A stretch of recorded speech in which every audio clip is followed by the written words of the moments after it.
Alright. Well, hello again to anyone that may be watching. My name is Jesse, I'm the Maze Guy, and this is Math with the Maze Guy.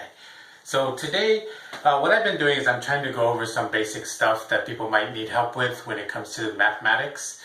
And what I'm doing here today is I want to go over multiplication. I've gone over adding and subtracting, which would be the simple, basic stuff, and then I added a few little things for the game. I hope some of you watched it, but now might be the more time to watch a little bit more because I'm going to go a little bit more into depth. And multiplication seems to be something that is, you have to really think about the concept. Adding and subtracting, it might be a little bit easier because you have one apple, you add another apple, bam, you have two apples.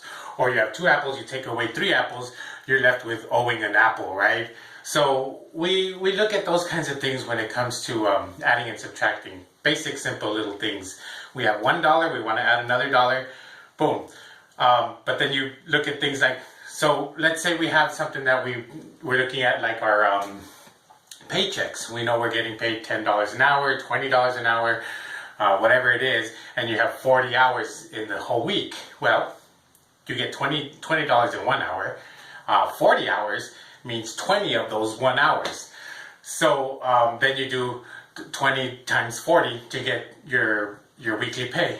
But again, it's something that you really have to think about. Mathematics, or multiplication in particular, is something that either you're really catching the grasp of it. Multiplication tables really help, but in this day and age, Google and all that other stuff, calculators on your watches, it may not do any good to beat that multiplication table into your head. But what does need to be learned is some of the concepts behind it. So let me get going with that. And again, this is multiplication.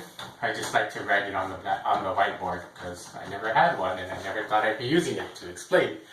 Anyway, let's look at a basic concept like 2 times 3. And this x, let's not always use it. Most people do use it for timetables, but later on it's being used as matrices. X is going to be used as a number itself. So try not to get used to this, but know that 2 times 3, that when you write it like that, we're basically meaning 2 times 3. What it means is you have either two groups of 3 different things. There goes a 2 and there goes a 3. So then you count up the single ones. It's 1, 2, 3, 4, 5, 6. So 2 times 3 equals 6. Those are your basic simple concepts, and it's going to work for anything like, 4 times 5. Well, I'm not going to, well, maybe I can. 1, 2, 3, 4, and you're going to put 1, 2, 3, 4, 5, 1, 2, 3, 4, 5, 1, 2, 3, 4, 5, 1, 2, 3, 4, 5. You count them all up, they're going to equal to 20. Now, something that I kind of wanted to bring up in the last show when I was talking about addition was a property that's really well known in mathematics, and it's very important because it allows you to do things in equations, and it's called the commutative property. Multiplication has it, and so does addition. Now, commutative property means, is it the same this way as it is this way? So if 2 times 3 equals 6, does 3 times 2 also equal 6? Well, if you have 3 groups, 1, 2, 3, and you have 2 different little things in there, and these little dots can represent anything, dollar bills, 50-cent coins, but you have to keep them the same. You can't have $1 here and 50 cents here because they're not the same. That makes it completely different because they're numbers that we're dealing with. Numbers are inside of there. So if we take 3 times 2, we get 1, 2, 3, 4, 5, 6. That does mean it is 6. If we do the same thing here, 5 times 4, is it the same thing as 4 times 5? If you draw it all out and count them all, I guarantee you it will be 20 again. So multiplication is commutative. Remember that word. Commutative.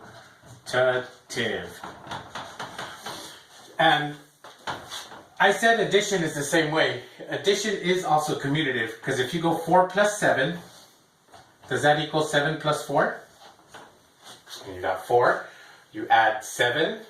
I can't do it on my fingers because it comes out to 11. But if you add 4 and 7, then you get 11. If you have 7 and initially and you add 4, you will get 11 again. So yes, 11 does equal 11. But one quick thing I wanted to mention about this. If you look at like subtraction, 5 minus 7, is that the same thing as 7 minus 5? Well, 5 minus 7 is a minus 2 because you're starting at 5, and if you take away 7, well, you're going to be owing 2 so that you get to that 5. So you're at minus 2 equals 7 minus 5 is 2. Minus 2 does not equal to 2 because minus 2 is I owe you 2. 2 is you have to right there. So it is subtraction is not commutative. 4 divided by 2, is that the same thing as 2 divided by 4? Well, 4 divided by 2 is 2. 2 divided by 4 is a half. And we'll go over that later when we talk about fractions, but 2 divided by 4 is a half. They are not the same. When you see a cross in the equal sign, that means they're not the same. Division is also not commutative. Multiplication, addition, commutative. Think about that kind of stuff. So this is what I basically wanted to go over when it comes to multiplication. We do have, let me go over quickly on how we would solve really long or ugly problems. There's so many different methods to solving multiplication, and I am kind of old school, so I look for what I learned back in elementary school, and it worked for me, so I let it go. I keep using it. These are now lines, if you want to look it up. It's really interesting stuff on the internet, but let's say we wanted to multiply a number like 437 times 35. These can get quite long or whatnot, but anyway, if you see it like this, 437 times 35, again, be careful with this, equals, write it out like this because it's easier. Just like I said with adding and subtracting big numbers, use it like this because when we have 437 times 35, we're going to first look at the 5, 437 times 5. So we're going to go 7 times 5 is 35, 5, bring up the 3, 3 times 5 is 15, plus 3 is 18, bring up the 1, 5 times 4 is 20, plus 1 is 21. So we're done with the 5. Now we're going to go with the 3. And we stay with wherever the 3 is. 3 times 7 is 21. Bring up the 2. So now we can erase this and make it 2. 3 times 3 is 9, plus 2 is 11. Bring the 1. Bring up the 1 again. It worked out, but I'm going to erase it anyway to show you it was something else. 3 times 4 is 12, plus 1 is 13. And now you just add down. 5 plus 0, there's nothing there. It's 5. 8 plus 1 is 9. 1 plus 1 is 2. 5 and 1. Your answer is 15,295. You can check on a calculator to make sure I'm right. I'm pretty sure I'll do that. But that's how you're going to do big numbers. If you're going to have something like 10,148 times 1,307, you're going to do the same thing. 7 times all of these, it's going to get you a number. I'm not going to do it because it takes a little while and YouTube gives me a few minutes. Again, 0 times all of this, it's going to be 0 because 0 times anything is going to always be 0. 3, then we start going 3 times so-and-so, there's a number, and I'm not lining them up, which I probably should, but there's going to be numbers. And then finally, it's going to be 1 times all of this, which is going to be 84101, because anything times 1 is going to give you the same number. So then you add down, and you're going to get some really long number you're going to get some pretty long numbers down here. But again, I didn't do it because of the time constraints. So always keep your position in multiplication. Those are the one things that I wanted to make sure we hit upon.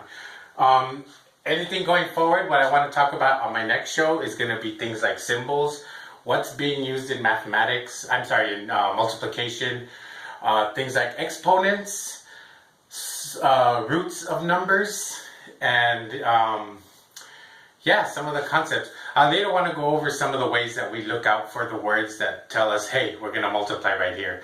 But multiplication is something that is a lot of thought process. So think about what you're doing. Is it, a group of this times a group of this? And these groups mean things. There's lots of different things in there. So don't try to get intimidated by it. For now, use the calculator for what you may not know, especially with big numbers like this.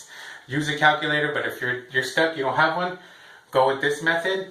But again, let's go over some symbols and all that other good stuff the next show, and then we'll go into division and some other stuff. But thanks for watching, and I will hope to see some of you later. And again, I just wanted to mention my shirt.